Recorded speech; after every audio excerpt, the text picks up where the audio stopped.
in Daniel 2, we saw that Nebuchadnezzar had a dream. And he's a lot like Martin Luther King Jr. in that way. And his dream was that he saw an image. You remember? And the head was made of what? Gold. Good. All right. So this is a very, very, very important dream that he had, and we all need to remember everything that Nebuchadnezzar saw. It was a head of gold, and the gold represented what kingdom? Good. Babylon. Very important. Next, he saw arms and breast of silver. Next best. It's a little worse than gold. If you remember, it's of less value. It gets worse and worse as it goes on. And that represented, you remember? Good. The Medes and the Persians. Or Medo-Persia, whatever you want to call them. The belly and the thighs, which is your belly all the way down to your knees, were of brass. And who did that represent? Greece. Good. And they are in control until the next kingdom shows up, which is Rome. They are the legs. What are the legs made of? The legs are what? Total, complete, 100% iron, right? And then the feet are clay. Good. They're mixed in, iron, clay, a little bit. They're half-breed. It's iron and clay. I'm not kidding when I say you need to memorize, not my drawing, but you need to memorize these things. Daniel chapter 2 is so important for the rest of the book. It's so important for the entire Bible. Every verse in the Bible about prophecy, about the future, will fit in somewhere in this image.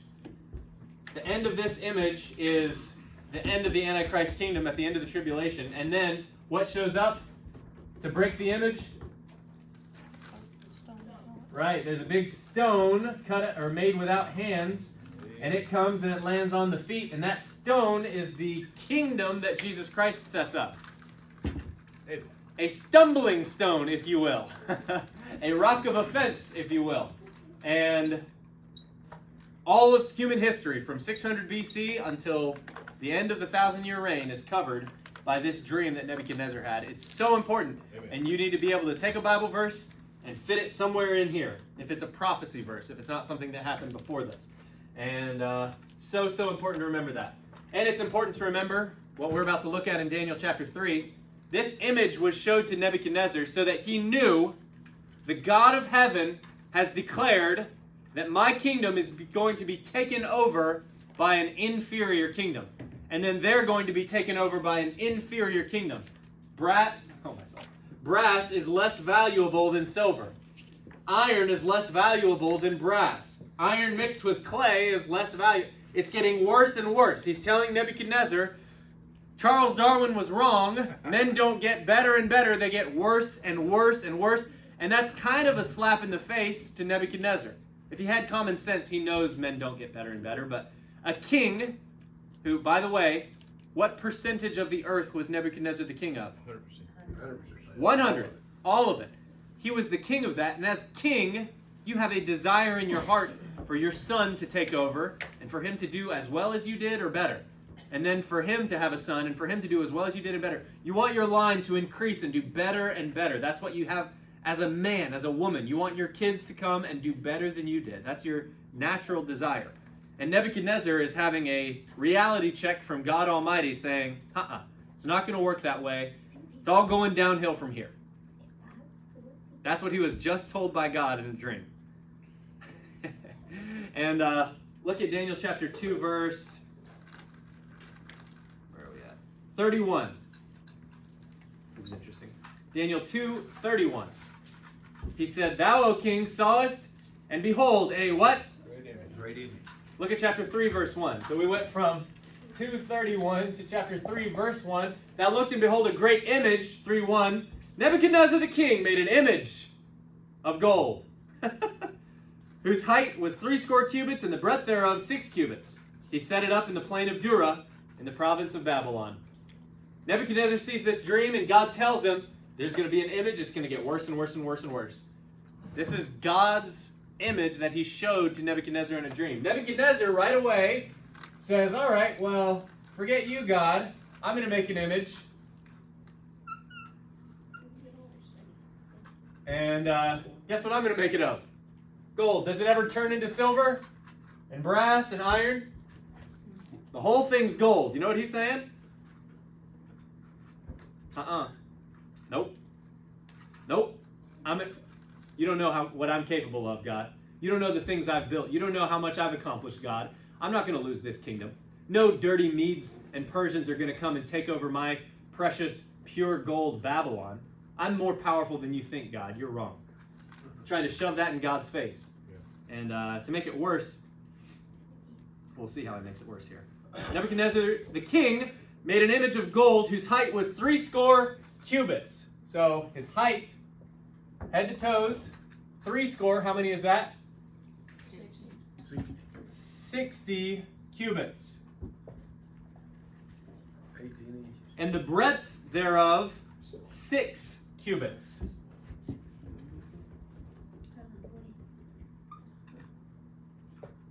that thing still on earth? I doubt it. I mean, the gold probably is. It's probably been melted down. And there you've got a 60 and a 6, which, you know right off the top of your head. 6 is the number of man. That's probably not a great thing. It makes you think of the number of the beast. 600, 6. It's not exactly 666, but it's close. And it resembles it. I didn't actually do the math. We can do that together really quick. Brother Lynn mentioned how many inches is a cubit? 18 inches. It's supposed to be about the length from your fingertip to your elbow there, a cubit, 1.5 feet. So if you want to do 60 cubits times 1.5 feet, you'll have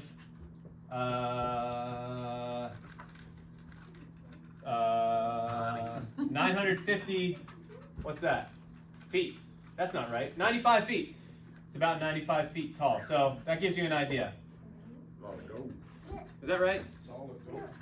Solid gold. Well, this guy was the king of earth.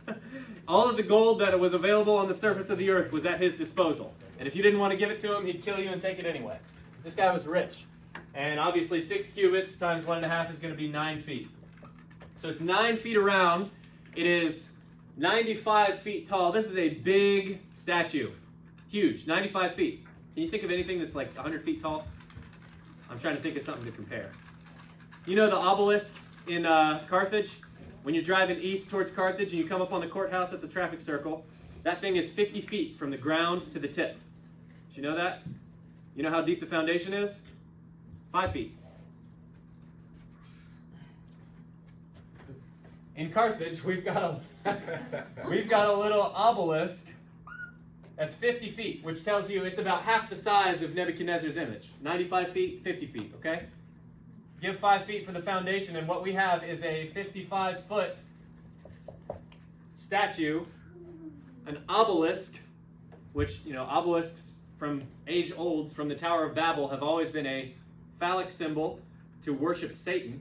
And I don't know why in the world any American would ever make an obelisk unless they wanted to worship Satan.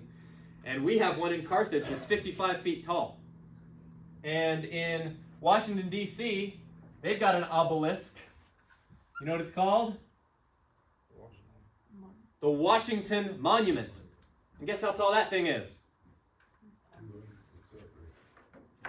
555 feet and 6 inches. Guess how big around it is at the base? 55 feet. I'm going to scoot this thing out of the way real quick. Anyone want to run some quick math for me?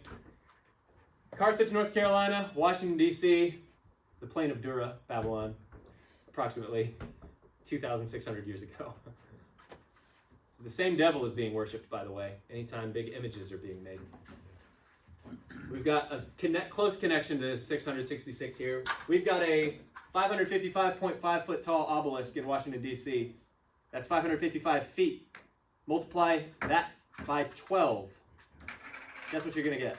Anybody have a calculator? 6,000 something. Who's got a calculator? Multiply 555.5 times 12.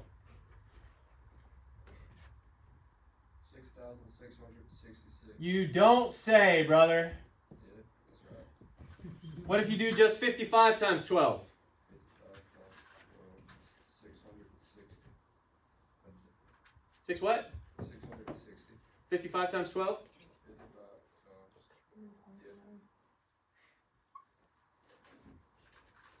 Yeah. Oops. You've got 6,666 feet. Is my math wrong? I thought that was 666. Let me check really quick.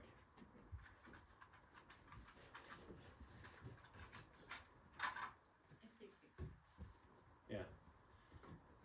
Yeah, it's 55 feet wide. So we've got, obviously, there's a connection here. And that is going to be the same as that. We've got a obelisk that is 660 inches tall in Carthage, North Carolina.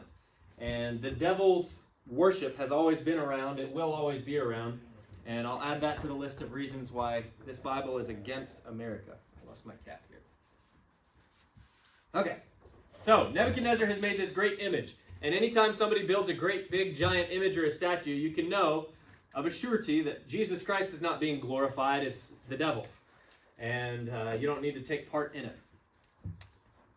Daniel chapter 3, verse 2. Then Nebuchadnezzar the king sent to gather together the princes, the governors, and the captains, the judges, the treasurers, the counselors, the sheriffs, and all the rulers of the provinces to come to the dedication of the image which Nebuchadnezzar the king had set up.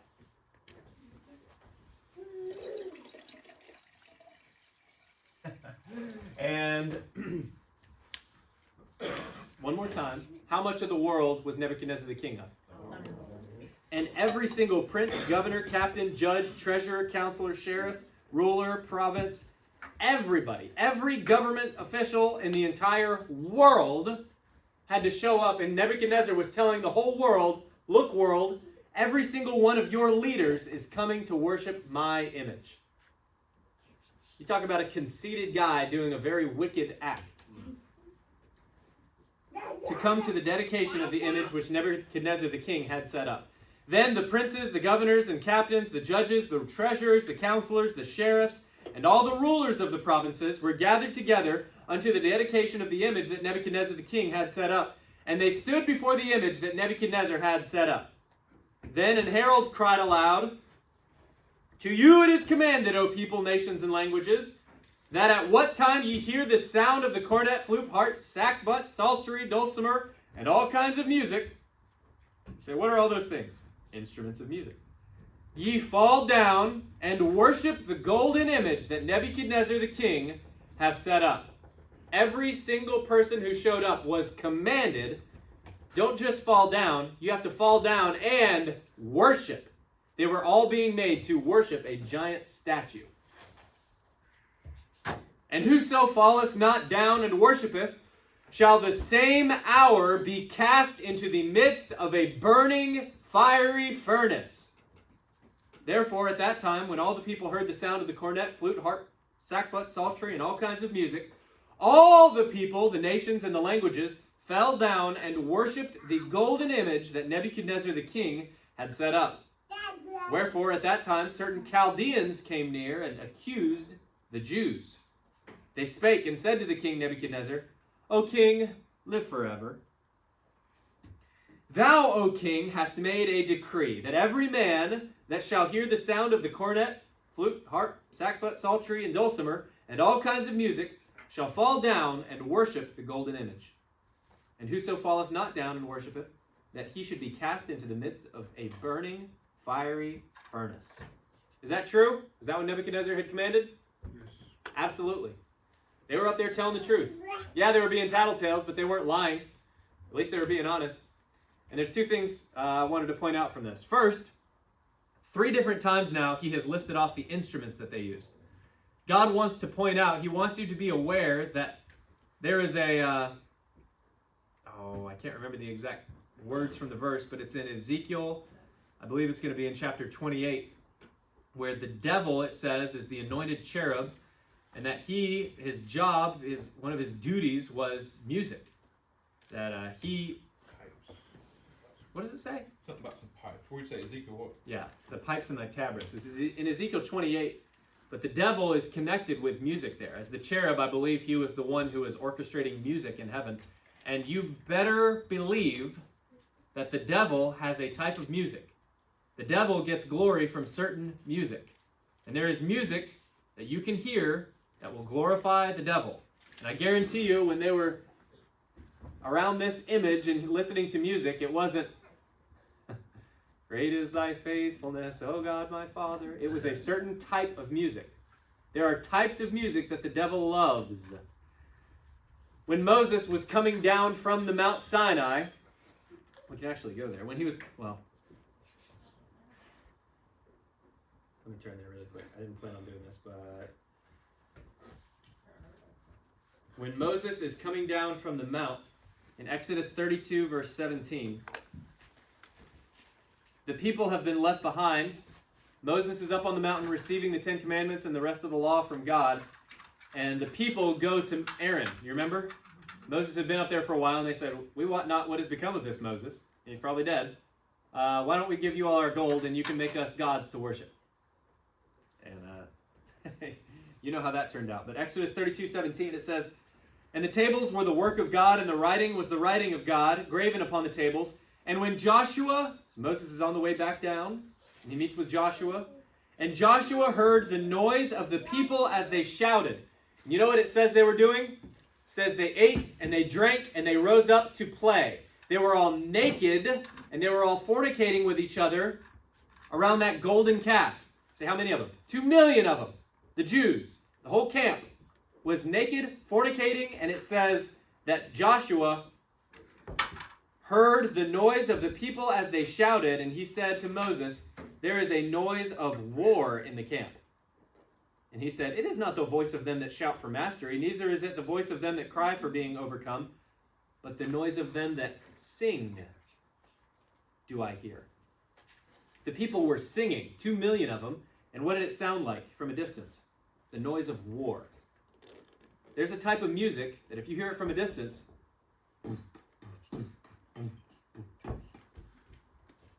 you ever driving down the street and you hear, It goes by my house all the time. yeah. From a distance, there are types of music that will make you think wars are coming.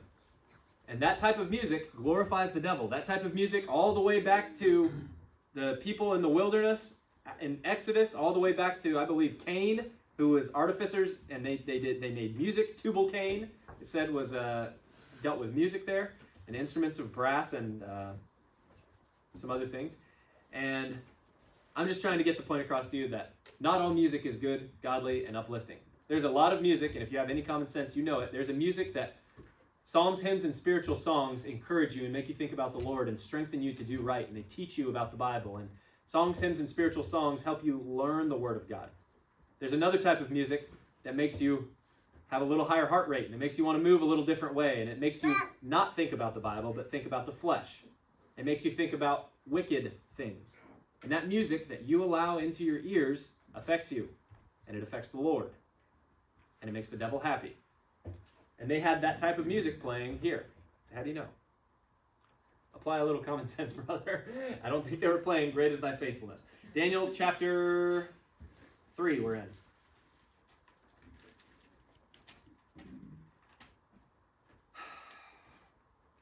If you remember, the Chaldeans have just come to Nebuchadnezzar and accused the Jews. They said there are some Jews who aren't bowing down when the music plays. Verse 12, and there are certain Jews whom thou hast set over the affairs of the province of Babylon. Hey, you remember that? After Daniel interpreted the dream, Nebuchadnezzar set Daniel up as the governor of the province of Babylon, and Daniel said, I'd rather sit in the gate. Let Shadrach, Meshach, and Abednego be the governors of the province. Okay?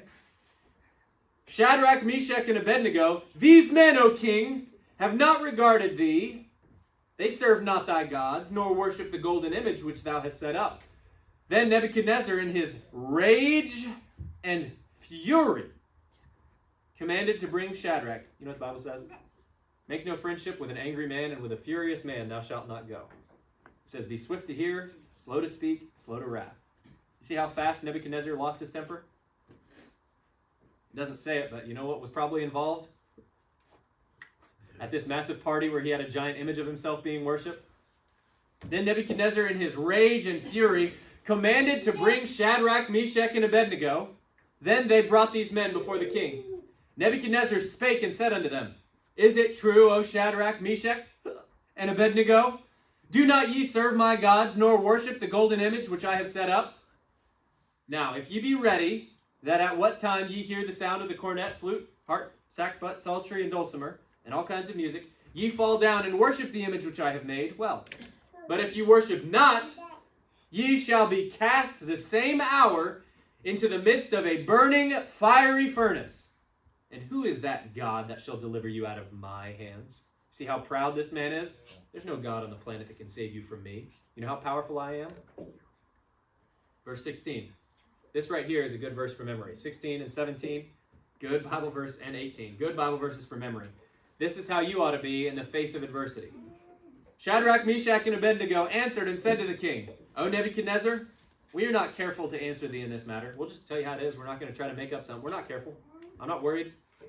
We're not careful to answer thee in this matter. If it be so, our God whom we serve is able to deliver us from the burning fiery furnace. And he will deliver us out of thine hand, O king. But if not,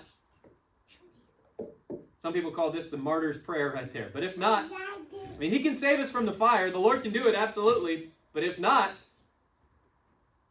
I love this right here.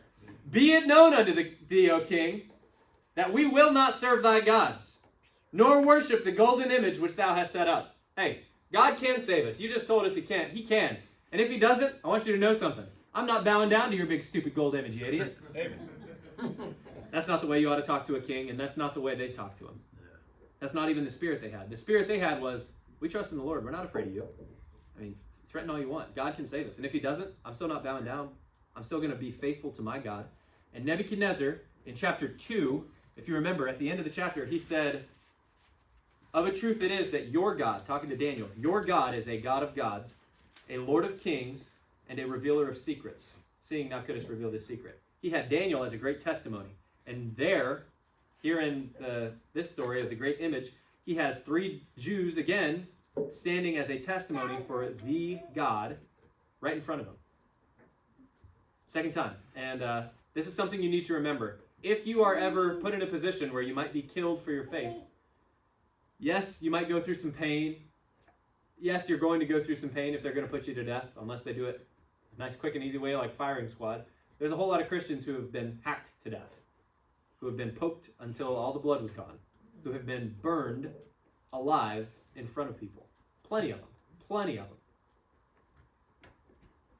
What you need to remember is that those people standing around, they are watching, and they are seeing what can that person's God do. And if you haven't read it, Fox's Book of Martyrs has so many stories of men, women, children standing there. Lord Jesus, into thy hands I commit my spirit. While everybody else, lost person being burned at the stake, screaming, horror, terrified. And a Christian, I'm going to be the Lord. You know, what can you threaten me with? When people see that, a Christian die with a peaceful, calm spirit, glorifying the Lord, singing, a lot of them sang hymns while they were burning alive. When lost people see that, into their minds right there, they know that person's God is powerful. Nebuchadnezzar got that testimony, and if you ever have the opportunity to endure something hard for the Lord, remember, 1, endure it for the Lord. 2, endure it for those people standing around watching. They're watching and they see, and what you show them is what they see of Jesus Christ. You are an ambassador, and you ought to have the right testimony. Verse 18, But if not, be it known unto thee, O king, that we will not serve thy gods, nor worship the golden image which thou hast set up. Verse 19, Then was Nebuchadnezzar full of fury, and the form of his visage was changed against Shadrach, Meshach, and Abednego. First it was, he's furious, but is it true that you guys didn't bow? It's okay. I'm going to give you a second chance. Don't worry about it. It's totally fine. Bow to the image, and we're all good, right? That was kind of the attitude he had towards them. Now, his visage changed. And if you have read the Bible, you know there are several other places where it says the person's countenance changed towards them. Back in Genesis, we saw it when Jacob was serving Laban for his daughters. there at the end, Jacob was doing a little manipulation of the stock there, and he was taking the goats for himself. He was doing it in a way to where he couldn't be called a liar, but it was sneaky what he did. And Laban's children found out, his sons, and said, Jacob's stealing away our inheritance. And Laban heard about it, and it says his countenance towards Jacob changed. Laban, who used to show up, Jacob, how are you doing today, Jacob? I sure love you. You make me rich. The next day it was, hey, Jacob. His countenance had changed. It was different. Same with Nebuchadnezzar right here. There's a few other places. David, when he was sitting in the court or in the palace with King Saul, one day Saul could be sitting there, not just one day, 2 p.m. Saul could be sitting there just happy as could be, David playing the music, and then an evil spirit comes over Saul, and Saul, who could have been just fellowshipping with David, the next minute grabs this javelin and tries to pierce David clean into the wall with the javelin. His countenance changed. And here's something you need to remember, just like if you're about to burn at the stake. If you need to stand for the Lord, somebody that is lost, they're going to change their countenance towards you. Somebody who's a Christian, who's carnal, is going to change their countenance towards you when you stand on the Word of God. Because it's easy to act like a Christian. Oh, hey, Brother Jimmy, I sure love having you around. And then they hear from somebody, did you know Jimmy Brown only believes the King James Bible is the Word of God? And then the next time he sees you, Jimmy, is it true you think pastors, you think my pastor is using the devil's Bible? You have a decision right there. Yeah. Yes, I do, brother. Yep. That's what the Bible says. You think that guy's going to be, okay, appreciate it, love you, brother. Think that's how carnal Christians act? Their countenance is going to change towards you. That's right.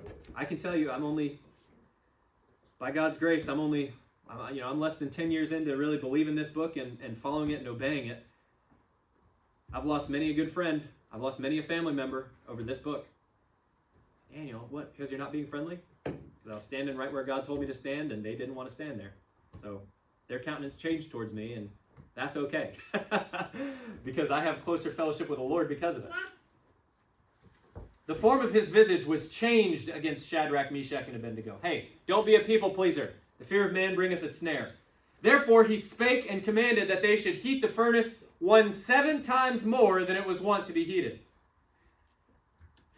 If the oven, think about this, 7 times more than it was wont to be heated. If your oven usually bakes at 400 degrees, all right, turn it up to 2,800 degrees. This guy was mad, okay? He wasn't thinking about safety.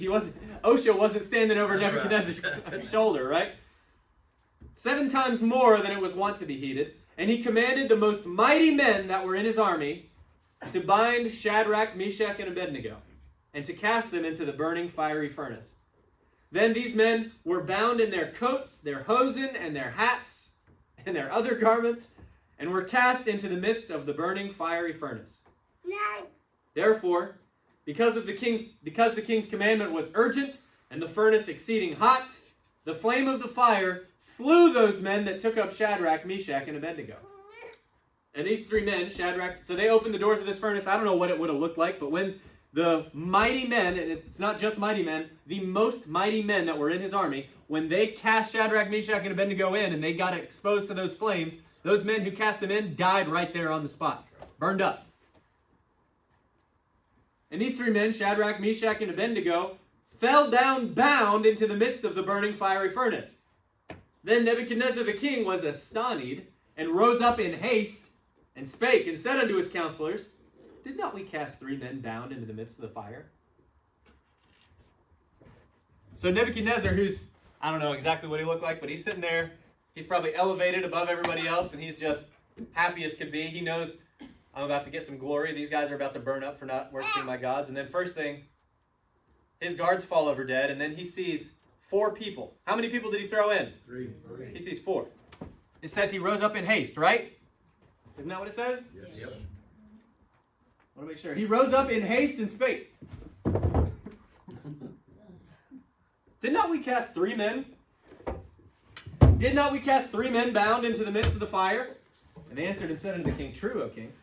He answered and said, lo, I see 4 men loose, walking in the midst of the fire. They fell down with their bands, and when he looks in, they're just walking around. Hey, how you doing today, Shadrach? And they have no hurt. And the form of the 4th is like the Son of God. And just about every other Bible is going to change that too. Like a son of the gods.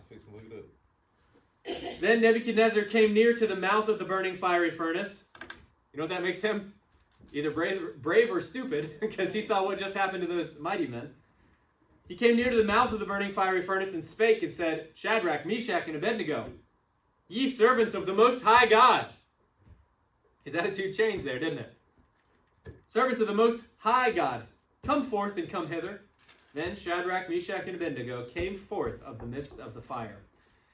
And the princes, governors, and captains, and the king's counselors, being gathered together, saw these men, upon whose bodies the fire had no power. Nor was an hair of their head singed, neither were their coats changed, nor the smell of fire had passed on them. Think about that. That should be an encouragement to you. They went into a 7 times hotter than it should be furnace and came out with no smoke smell. I cooked steaks over a fire today for lunch. I still smell like smoke. They were in the middle of a furnace and they came out not smelling. That's a miracle. They weren't burned. Their hair wasn't singed. You remember when the Jews walked through the wilderness? 40 years, right? Their shoes weren't worn out, were they?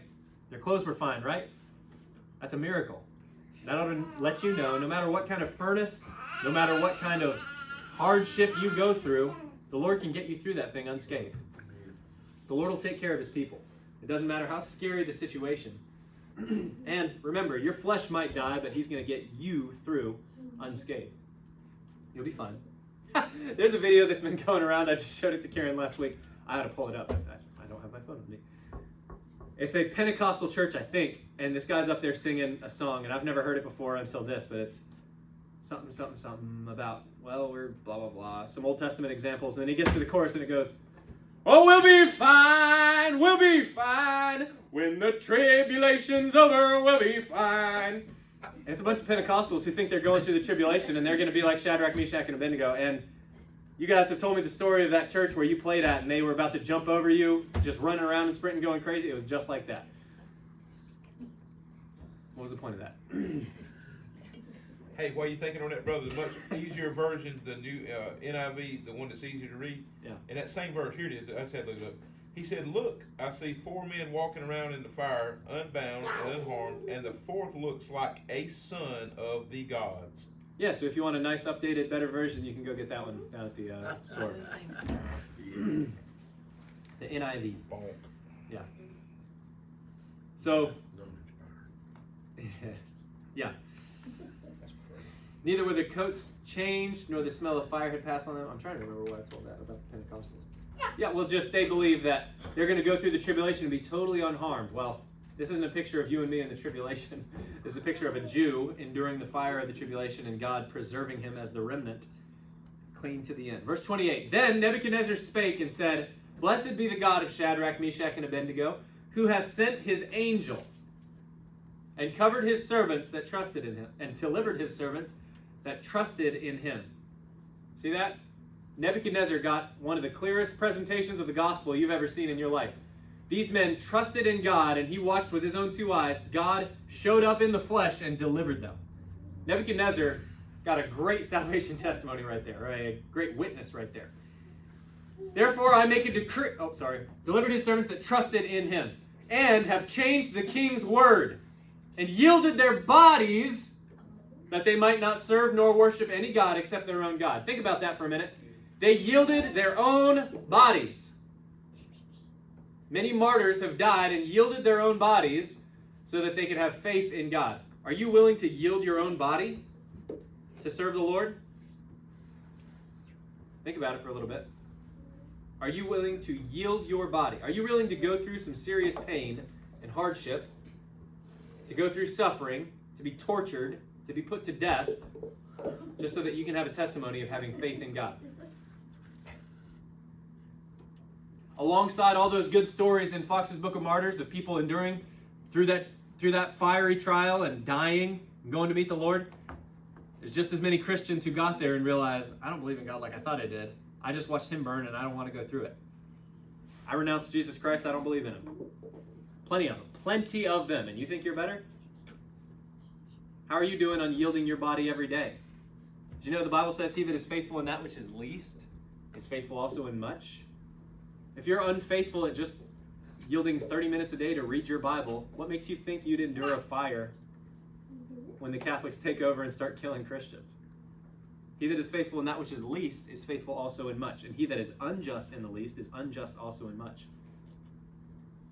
If you're not walking with the Lord day to day, what makes you think you'll walk with the Lord when somebody's about to put you to death?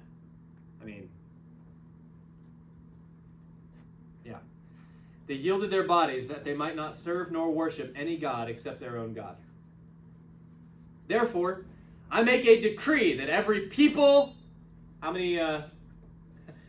much of the world was Nebuchadnezzar the king of?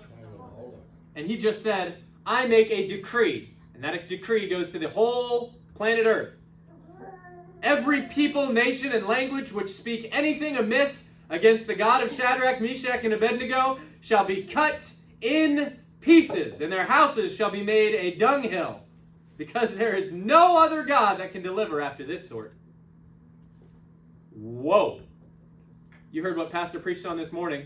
Thou shalt not take the name of the Lord thy God in vain.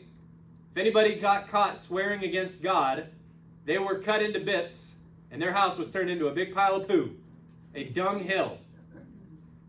In the whole earth. You see what God did with those 3 boys? They couldn't have been 17, 18. They could have been 15 years old for all we know. And those 3 boys had a testimony that changed the whole world so that nobody on the planet could speak ill against God. How awesome is that? Then the king promoted Shadrach, Meshach, and Abednego in the province of Babylon. So these boys went from facing death to just a few seconds from dying. And right on the other side of that thing, they get promoted even higher than they already were. It's amazing what the Lord can do. Really amazing. And there's a lot of good stuff in here that you need to be aware of. Before we close, I'm going to draw a connection here. If you'll turn over to Revelation chapter 13. Revelation chapter 13. What did Nebuchadnezzar make? A large image, he called it, right? Turn to Revelation 13.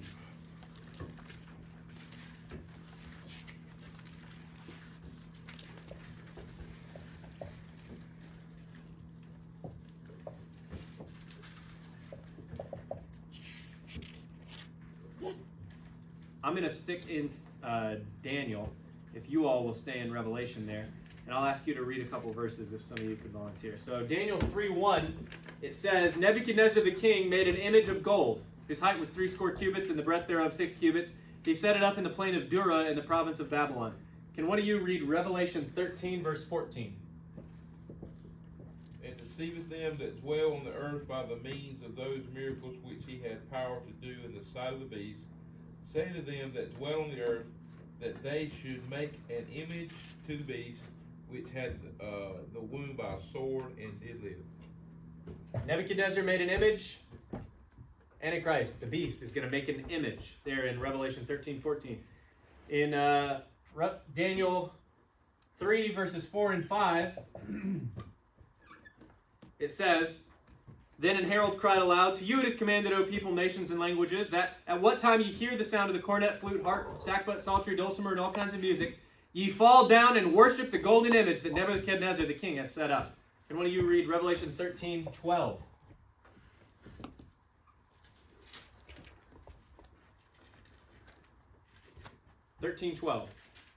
Anybody? Go ahead. And he exercised all the power of the first beast before him, and caused the earth and them which dwell therein to worship the first beast whose deadly wound was healed. He causeth them to worship the what? To worship the first beast. Which includes the image to that beast. So these people in Revelation are being made to worship just like the people in the book of Daniel. Daniel chapter 3, verse 6 says, And whoso falleth not down and worshipeth, shall the same hour be cast into the midst of a burning fiery furnace. Read Revelation 13:15. Somebody else can do it. Pastor preached all morning. Save his voice. 15. He had power to give life unto the image of the beast, that the image of the beast should both speak and cause that as many as would not worship the image of the beast should be killed. If you didn't worship, there was an image made, right? Here and here. They were all told, you got to worship here and here. And they were told, if you don't worship, you'll be killed. You'll be put to death. Happened both times. We told you from the beginning, Daniel and Revelation are like this. And right here is one of the first times we're going to see very, very clear parallels. We'll see way more when we're in Revelation looking back. But here is one I just couldn't pass up. That there is an image made. People are told you're going to worship it. And if you don't worship it, you'll be put to death. And those Pentecostals who are saying, we'll be fine. When the tribulation's over, we'll be fine. Well, you're not going to be in the tribulation if you're born again. Right. This is a picture of Jews going through the tribulation, and it's a type of what's going to happen. It's an example. I told you before, things that happen in the future, they've already happened in the past. Solomon said, there is no new thing under the sun. The thing which hath been, that is the same which shall be. I mean, anything in the Bible that's going to happen has already happened in some type of picture, and anything you can find in the book of Revelation at some point happened already in the past, and you can get a picture of what it's going to be like.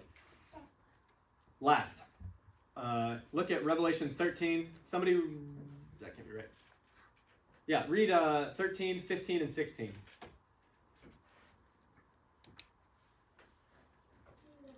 Somebody, 13, 15, and 16.